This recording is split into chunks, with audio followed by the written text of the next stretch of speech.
Have you ever wondered how Jango Fett became the template for the clone army of the Republic? Well, I've been working on my own version of the events leading up to his recruitment by Count Dooku. This is the end of that story. For some reason, YouTube wouldn't allow the entire story in one video, so I had to split it up into two parts. This is the second part of the ending. If you missed the first part, I've linked it in the description and at the end of this video. If you're new here, hit the subscribe button now and join the fastest growing Star Wars channel around. Also, hit the like button and let's see if we can get this two-part episode 1,000 views. Now, on with the story. A stroke of luck and the notoriety he had gained through what he did for the Mandalorians gave Hondo Ohnaka a name. Not just in his small community of pirates and privateers, but throughout the galaxy. Both upstanding governments and criminal empires knew the name Hondo Ohnaka and what he had done during the Mandalorian Civil War. He saw it as an honor that he was being sought out by crime syndicates that wanted to keep their hands clean and wanted by authorities for questioning. He was in the position where he didn't have to take petty thievery jobs. He could pick and choose the highest bidder, stealing from one and giving to the other for a handsome profit. Then the other side would pay him to steal it back. There was really no honor among these thieves. Business was booming and Hondo's own empire was growing drastically. And given his successes, he could rest easy that it wouldn't change anytime soon. Until Jango Fett appeared in a holo transmission. "Jango, my friend," Hondo announced immediately. Jango snarked at the comment. "It looks like you've been doing well for yourself." Hondo heard the sarcasm in Jango's voice. "I run a modest operation." Hondo had heard everything of Jango's time on Mandalore. "But I told you, I'm through with you crazies. I have a business to think of." Jango assured him Hondo's involvement in what he needed would be minimal. "I need a place to lay low for a few weeks. I'll be out of your hair before you know I'm even there. Send me your coordinates and I'll make it worth your troubles." Jango was met with silence. He knew Hondo. If Hondo didn't want to help, he would have said it immediately. But Hondo and Jango had become more than partners, even though Hondo would ultimately work out of his own self-interests. He knew he could trust him for a short period. Then Hondo responded, "Transmitting coordinates now. When you reach the destination, await an escort. We will make sure you are not being followed." Jango punched the coordinates into his Navi computer. Florrum, he told himself. Hondo must really be doing well for himself to have left Hoth. It had been a couple years since he last saw Hondo. He wasn't expecting the small-time, weak-way pirate he once knew. He even knew that if he stayed too long, Hondo would turn Jango in to Mandalorian authorities for the right price. They were friends, but as Hondo said, he had a business to think of. The last thing Jango wanted was to put his old friend in a position where the pirate would turn him in, and least of all, a position that made Jango fight his way out of Hondo's care. This had to be quick. It wasn't long after Jango left the Mandalorian sector that two ships appeared from seemingly nowhere, just behind his port and starboard flanks. Jango spoke aloud. "Merchant vessels in attack positions?" Jango didn't have much time to react when the ships opened fire. It had been a while since Jango was able to test the capabilities of the Slave One in a combat situation. He dodged the blast fairly easily and maneuvered the Slave One. Its grace was elegant. Smooth movements, no matter how hard he would bank the ship. He'd have to get in position behind them, as he had no rear-facing weaponry. That wasn't a problem. A quick change in pitch threw the ship upward. Another quick adjustment, and he was directly behind both slower, less maneuverable, retrofitted merchant ships before they could react. Called the Slave One unorthodox in appearance, but it handled better than any Mandalorian fighter he had seen. These attackers were no match. A slight angle change in yaw, and his twin cannons made short work of the starboard ship. Another shift to the port side, and the second ship was gone in a flash. After the short battle, Jango understood that he had to make modifications to his new home. His aft was too exposed. He supposed the security forces of Uvo 4 had not anticipated a rear attack when building the ship. Why would they? This ship was designed for prison patrol. "Hondo, a strange ship just dropped out of hyperspace in our sector. It isn't one of ours." Hondo paid great attention to this announcement. He knew Jango would show up at any time. He ordered his patrol ships to intercept. The pirates could never be too cautious. "Unidentified craft, state your business in this sector." The call hailed through Jango's headset. "I am Jango Fett. Hondo Ohnaka's expect..." And he was cut off. Shut up! Jango, my friend, welcome to Florrum. Escorts, bring our guest in for a safe landing." Jango chuckled at the sound of Hondo. He didn't seem to have changed at all. Finally, Jango was on the ground. Post-flight checks would have to wait, as a group of armed Weequay gathered around the Slave One. Then, Hondo emerged from a door leading underground. Hondo was dressed better than he last saw him. His long leather coat gave him a regal appearance, and his dreadlocks had gotten even longer. Jango opened the door and extended the rear plank. By this time, Hondo made it to the front of the group. He didn't appear to be armed. Jango stood at the door. Hondo opened his arms with a smile. "Jango Fett, ruler of Mandalore, welcome to my humble estate." Jango tried to hide his excitement, but felt his pace increase as he walked down the plank. Hondo grabbed him by the shoulders. "Whatever you need, we are at your service. For a small price, of course." Jango felt comfort in Hondo's voice. "Of course, Hondo. I'll be out of your way in no time. Let's discuss business." This surprised Hondo a bit. Business meant it would be two ways. Fett had always made their arrangements one-sided in the past. Jango could tell the confusion on the Weequay's face. "Don't worry. I've saved enough collateral for everything I need, and something extra for you." Hondo laughed. "Ha ha, my boy, I heard you were doing well with your own side business." Once inside, Jango could see this was no ordinary hideout. Hondo had amassed quite a following, a safe haven for Weequay tired of pulling small security jobs for the Hutt cartel. But still, you could tell it was Weequay pirates that ran and lived in the establishment. It was dirty, dark, and full of drunken pirates. And Kowakian monkey lizards seemed to be the pet of choice. Jango despised those things. Their voices sound like sharp objects scraping his helmet, and their laugh was even worse. He dared not say it to Hondo, though. There was no reason to disrespect his host. 2 weeks, Hondo. That's all I need." Hondo spread his arms in an effort to congratulate his own grandeur. "Whatever you say, Mandalore Fett. You are the reason I have all this." Jango understood that gratuity only went so long as someone didn't offer Hondo more money. 2 weeks may be too long, he thought. Over the next hour, Jango and Hondo drank the Green Pirate's Brew, a specialty of the Weequay. It tasted awful, but after a glass or two, the taste was non-existent. They sat out in the open of a type of bar in the center of the compound and talked business. Jango offered a hefty amount for provisions and some retrofitting of his ship.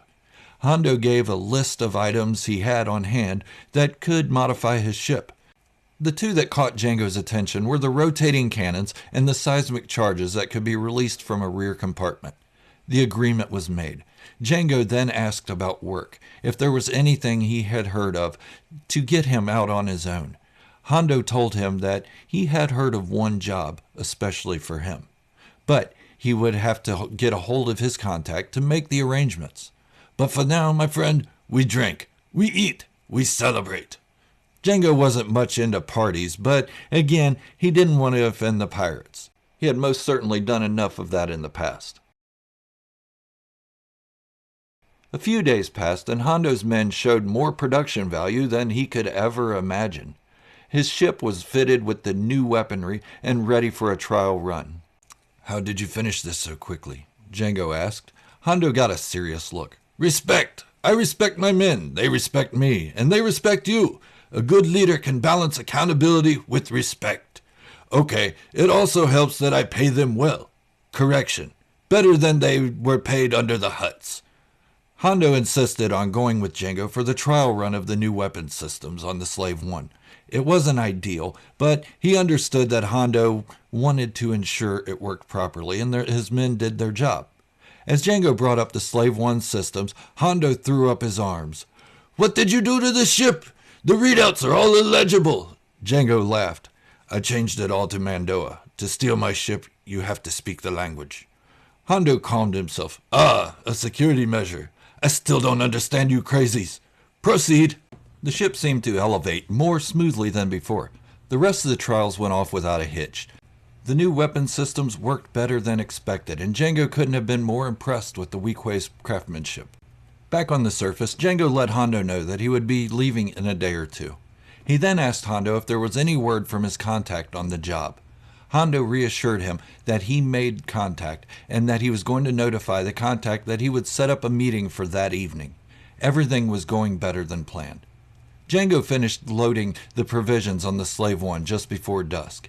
He had paid Hondo more than his asking price for everything the pirates had done for him. As he entered the bar, Hondo pulled him aside. "My contact will be here in an hour to discuss details of the job. He was very excited that you are willing to meet with him." Jango stepped back. "He knows me?" Hondo seemed not to want to divulge too much. "You might say that, but he assures me that this is a business opportunity that you won't pass up." In Jango's head, he knew he had a small name for himself with his success in bounty hunting, but he couldn't think of who would ask for his services by name. He always had to seek out the work and take what was given through the guild. Precisely an hour later, Jango could hear the sound of a ship landing outside. Without being too obvious, he peered out the small window to see a small one-man craft on the landing pad next to the Slave One. It was brown and seemed minimally armed.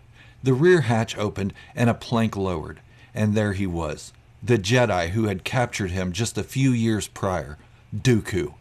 Jango jumped from his seat and charged at Hondo just before the Weequay reached the door. "You sold me out to the Jedi." Hondo remained calm. "My friend, this man is no longer a Jedi. He paid me well for this meeting and only wants to propose a job for you." It was within Jango's demeanor to kill Hondo where he stood, but he would have 100 Weequay pirates to deal with. There was no way out, and he was trapped. He watched as Dooku approached. Maybe Hondo was right. Maybe he wasn't a Jedi anymore, but that doesn't excuse him for slaughtering his true Mandalorians. Dooku was dressed different than he had been in the past. He was no longer wearing robes. Instead, he was dressed more elegantly. A cape. Who wears a cape, he thought. Only people who thought more of themselves than their actual worth. Jango kept his blasters at the ready, making sure they were not set to stun. He changed seats from where he had been sitting to one at the back of the bar, where it was darker. Hondo rushed out to greet the new unwanted guest and returned inside with him quickly. They made their way to Jango's table. "Jango, my friend, this is—" Jango stopped him. "I know who you are. You're the man who murdered my Mandalorians and enslaved me, Dooku." Dooku spoke up. "Count Dooku, it's unfortunate what happened on Galadran, but I assure you I am no longer that man." Without hesitation, Jango drew one of his blasters and aimed it at Dooku. Before he could get a shot off, Dooku used his magic to retrieve the blaster from his grip. Holding the blaster, Dooku spoke again. "Jango Fett, I am not here to do you or anyone harm. I simply have a business proposition for you. We can forgo the talks and work to destroy one another, but I promise you, I will walk out of here. You will not." Jango thought of retrieving his other blaster, but he saw it took Dooku no effort to disarm him the first time. With reluctance, Jango decided it would be in his best interest to listen to the proposal, against his will. "I left the Jedi Order shortly after our last meeting. My home needed me, and now it needs you." Jango responded, "I'm listening." "My former apprentice, Kamari Vosa, has recently left the Jedi Order. She has a personal vendetta against me for leaving before her training was completed. I can't go after her myself, or the Jedi's suspicions will cause them to make an inquiry. I'm not going to sit around and wait for her to meet her fate at my hands." Jango interrupted. "So you want me to intercept her?" Jango smiled, as he rarely did anymore. Dooku continued, I saw what you did to the Jedi on Galadran. This would be no problem for you. If you do the job well enough and show you are still the same Mandalorian as you were, this will lead to a much larger job, with a payment that will last you a lifetime." Jango cocked his head. "What's the next job?" Dooku stopped smiling. "Only after this job's completed. Kamari Vosa isn't as resourceful as you. You should be able to find her easily inside your circuit. You have 1 day to consider the offer. I'll be in touch." Jango raised a good point. If the Jedi found out I was responsible for her death, they would hold it against Mandalore and any Mandalorian they came across. Dooku gave a stern look. "Then don't be seen. But Jedi are not out for revenge or retaliation. It's against their code. Code. That's something Jango understood. Dooku then got up, looked at Hondo, and dropped a purse on the table. The noise it made indicated it was payment.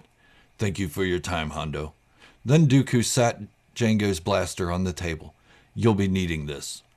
When he was sure Count Dooku was gone, Jango retreated to the room Hondo had given him. It could have been worse, Jango thought, but protecting the man responsible for killing his team on Galadran was a moral dilemma. How could he dishonor the memory of his true Mandalorians by taking a job from the man responsible for their deaths? Yet, this was the only lead he had for a job, at least the only lead outside the guild. Low profile. He liked the sound of that. Jango left his room with a little more patience. He had left Hondo at the table without speaking to him. It was either that or kill him. But Hondo only seemed to be trying to help Jango, and Dooku had left without incident. Hondo, why didn't you tell me who the man was that I was meeting with? Hondo gave a concerned look. You would have said no. This is a way for you to be more than a guest at my home. He knew you were coming here. He was very strict. He wanted you, not another bounty hunter. If I said no, or you knew it was him, my enterprises would be in jeopardy. This made sense to Jango. All this time, he had only been thinking about himself. He didn't consider what this meant for Hondo. As much as Hondo couldn't be trusted, he was only there to help him. Hondo walked with Jango to the Slave One. I told you before, I'm through with you crazies. This time, it's just goodbye, my friend. I know our paths will cross again. Jango was grateful for everything Hondo had done. His ship was in better condition than when he arrived, and the hospitality of a Weequay was something unheard of. He felt bad for doubting Hondo. Hondo, you have done more than I needed. I wish you and your enterprises the best of luck. Hondo laughed. Who needs luck? I'm Hondo Ohnaka. Jango laughed. Ha, that you are. And with that, Jango departed Florrum to search for this rogue Jedi. He hoped he wouldn't regret taking Dooku's offer, but he was a warrior and could find a way to survive anything, or die trying. Count Dooku was right. It didn't take him long to find Kamari Vosa's trail. She was sloppy. Jedi should remain in the sanctity of their temples. Leave the dirty work to the real warriors, Jango thought. But, be that as it may, this was going to be an easy payout, dead or alive. With a Jedi, dead would probably be preferable to him. Capturing one alive could end in a loss of credits and no further work. As sloppy as he thought of Kamari Vosa, she was still trained in combat by the man who captured him. Tracking Kamari was easy. Jango learned of her citadel on Kolma, guarded by the Bandogora, a dangerous cult that would use neurotoxins to subdue their victims. So he would have to slip in, do the job, and slip out undetected. Kolma was a moon of Bogdan, a barren wasteland of a planet that had seen its fair share of war, much like Mandalore itself. Only Bogdan was uninhabitable. The planet also had a ring of debris of damaged starships in orbit. It would be an easy place to hide and monitor the citadel on Kolma. As Jango used his scanners, he noted there was only a sparse population. It centered around what must be the fallen Jedi's hideout. Still, he needed a closer look. There were no other starships in tracking range, so he guessed this area only saw travel from those actually living on the moon. This was strange for an inner rim planet. He thought maybe it was a place of bad luck. Superstition would keep would-be travelers away. Good thing Jango didn't believe in superstition or luck. It was a long search, but he found a small shuttlecraft that was still operational on the edge of the debris field. This would allow him to get close enough to survey the citadel without being detected. So he docked to it and restored the power. Easy enough. He found a small cropping that hid his newly acquired shuttle rather well, within view of the fortress. Fortress. Could he really call it that? Other than being in the middle of nowhere, he saw that it would be easy to penetrate. This better not be another Corta-6 or Galandran, he thought. If it were, this time he was ready. Jango waited until nightfall. There were no real sentries around, and only one ship docked outside. As he approached, as stealthily as he could, another ship came into view in the distance. Jango retreated back to his shuttle to gain some cover. The ship was loud. It must be one of the Bandogora. He dropped his rangefinder and zoomed in as far as he could just as the ship landed. From the ship emerged a man. Not any man, but a man in Mandalorian armor. Who the hell is this, he thought. Was this the Bandagora recruiting now? Wait, no. He knew this Mandalorian. It was Montross Vizsla, the man he had exiled during the Civil War. What was he doing here?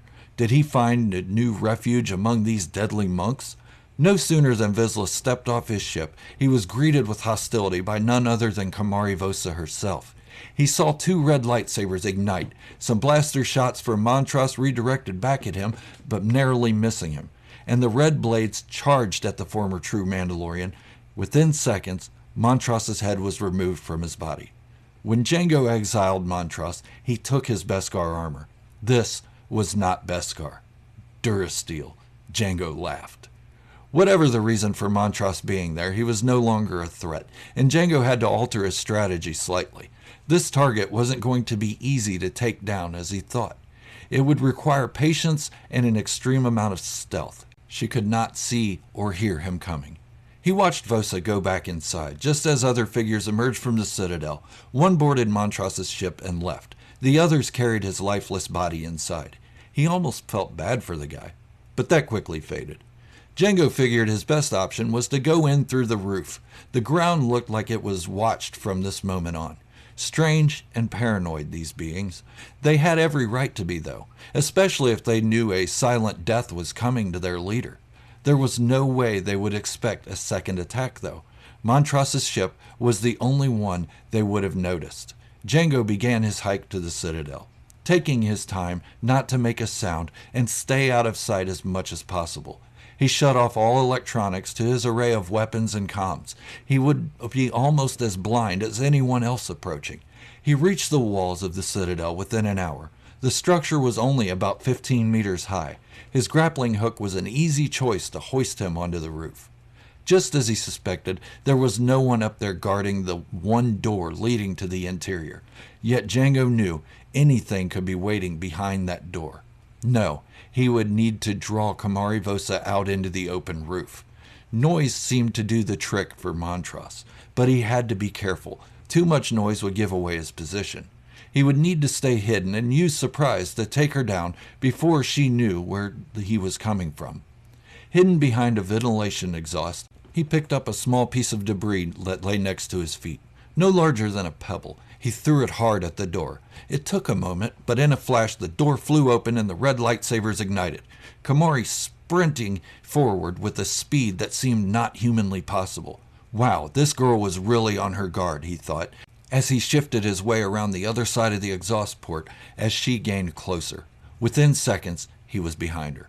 Kamari spun around to meet the gaze of her attacker, but it was too late. By the time she saw him, his grappling hook had bolted outward and bound her wrists, causing her lightsabers to fall to the ground. She lunged at Jango, but was met with a blaster bolt to her chest. Her hands still bound, Jango looked on as she gasped for air. He didn't have time to waste, but he had to be sure the job was done. Surely the Bandagora would have heard the shot. His pistols weren't quiet, but he decided to put one more shot in her to end her suffering. After all, she was just a job. As he looks her in the eyes, no hard feelings, just as he began to squeeze the trigger. As much preparation as Jango had made for this job, he was unaware that his every movement was being watched. Not only had the debris field around the system hid his own ship, but it also hid the small craft of another, Count Dooku. Dooku had watched it all. Jango restoring a shuttle, his descent to the surface, his retreat from the Citadel in his first attempt, and Montross's demise. But from beyond Jango's shuttle, and still unseen by the bounty hunter, Count Dooku raised his hand and made a gripping motion, thus strangling Kamari Vosa, taking her life, just before Jango got off his second shot. Jango checked her pulse and hurriedly ignited his jetpack. It was loud, not as loud as a clunky starship, but still loud enough to draw attention. He landed just in time to look back and see the commotion on the roof of the Citadel. Then he heard the screams, the sound of a pack of direwolves who had just lost their alpha. It was too late. Jango made his escape, and by the time the horde of Bandagora made it off the roof and to their ship, he was gone. Count Dooku remained on the ground, hidden to see if Jango made his escape. Just as the Bandogora gained a high enough altitude, Count Dooku reached out with the Force one more time and crushed the port engine of the Bandogora, causing them to crash to the ground in a fiery explosion. Count Dooku gave specific instructions. Jango was to make a jump to these exact coordinates once the job was complete. These coordinates didn't appear on any of the Slave One's star charts. Not surprising, meeting in abandoned space was preferable to Jango as well. It would be 12 hours until he reached the destination. Jango removed his helmet and felt his face. I need to shave. There wasn't much else he could do before reaching the meeting, and rest was necessary if he were to go straight into another job. Jango was awake just moments prior to the alert sounding to notify him that he was about to drop out of hyperspace. A quick look at his accounts. Dooku followed through with his end of the Kamari Vosa deal, 5 million credits, as promised. He thought about taking this money and retiring, but 5 million wasn't enough to live comfortably. Besides, Jango enjoyed the job more than the credits. He was really curious what this Jedi had lined up next for him, and Jango had some questions for the Jedi. Former Jedi. The question of why Montross Vizsla was at the job was alarming, and Jango needed to know why he was there. The alarm sounded, and the Slave One dropped out of hyperspace just as smoothly as its takeoff and banking maneuvers. But what was supposed to be open, abandoned space wasn't that at all. There was a planet there, a large one. How could the star charts not know of this? It wasn't some planetesimal just out of a nebula. This was a full planet, and Jango's deep scanners showed it was teeming with life, organic life. The meeting suddenly became more interesting to Jango, so much that it makes his veins feel warmer and his heart pump faster. Jango liked a thrill, an unknown, a mystery, but he also didn't like to be surprised. Ever since Corta 6 and Galadran, Jango was always one step ahead of anything. Jango Fett. Instantly, Jango knew the baritone voice of Count Dooku. Permit me to dock on your ship so we can discuss business. Jango responds, permission granted. Jango thought to himself, he wanted me at this hidden planet for a reason. Why dock and discuss business on my ship, unless the next hit was on the surface below? If the next job was on the surface, and these beings have any kind of technology, they surely know we're here. This was not making any sense to Jango. Dooku docked and stepped onto the Slave One and began speaking immediately. I wasn't sure if you could pull off the job on Kolma. Dooku gave a stern look. Next time, give me a challenge. Count Dooku laughed, and Jango interrupted. I saw someone on Kolma, someone I once knew. Dooku got more serious. Yes, Montross Vizsla. Jango tried to keep his composure. Did you hire him? Dooku responds, I did, for 2 reasons. I needed to know the job was going to get done, and I needed to be sure you would be the one to do it. It was a bit of a contest between the two of you. The winner taking the next job. The loser, well, we see what happened to the loser.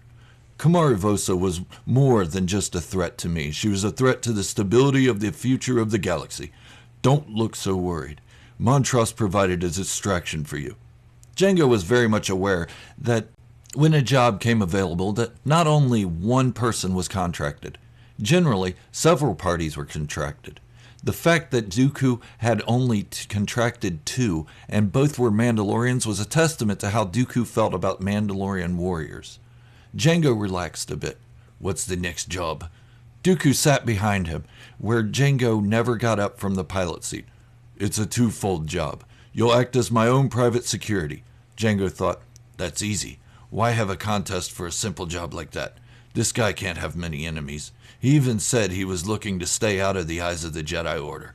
It was the second job that took a turn into a place that Jango had never even considered. Private security? Sure. Assassination? Of course. Retrieving a bounty? That was his favorite job. But this was none of those things. Dooku told Jango that a former colleague of his had been negotiating a deal with these cloning people, that Jango would be offered the chance to help build an army and train that army. Dooku then continued, the cloners nor anyone else are to know the name Dooku. I am no longer a Jedi, and that name means nothing to me. My family is all gone, and with them, their name. From here out, you will refer to me as Tyrannus."